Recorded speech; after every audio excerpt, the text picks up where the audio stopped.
Jonah, nice to meet you. Thank you so much for having me. This is the second time that you had the chance to play with an universe that you're a really, really fan, Batman being the first. Yep.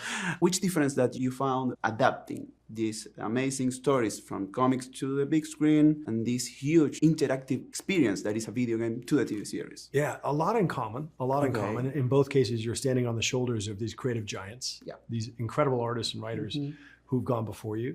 In our case, in partnership with Todd Howard, who's incredible, who's incredibly supportive. The differences are really with comic books, the adaptation feels very much in the space of additive. You're literally taking the panels and adding frames in between. You're adding actors, you're adding. With a video game, it's a little daunting because you're taking so much of what is exciting about games, the interactivity, in particular with Fallout, the open world quality of it, the role-playing game aspect of it, where you get to decide if your character is going to be a good guy or a bad guy, if you're going to join up with the Brotherhood, if you're going to join up with the New California Republic. You get to steer through all these things.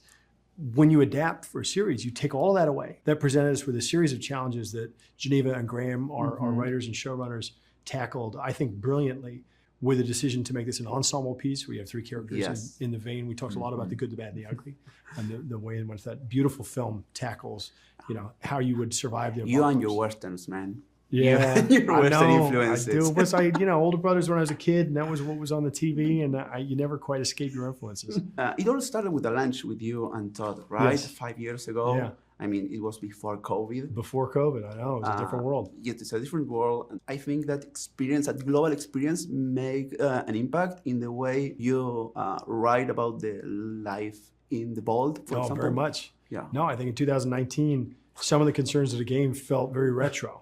Yeah. And sadly now, from the perspective of 5 years later, unfortunately, the games and the series feel a little too relevant in some ways.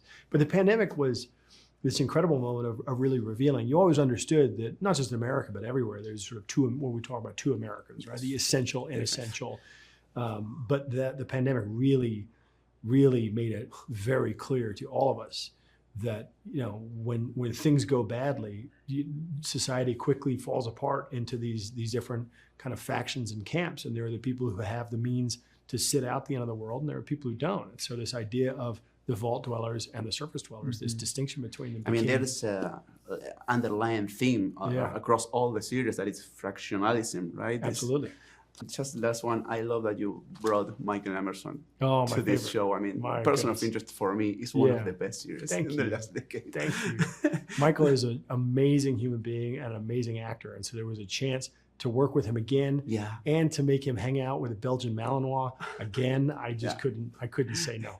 Just trying to establish the tone and the visual style of this amazing universe. How was the work with the DP and the production manager to establish these huge set pieces? Well, I'm very lucky, and I got to work with Howard Cummings, our production designer, who I've worked with now for many years. Incredibly talented, incredibly hardworking.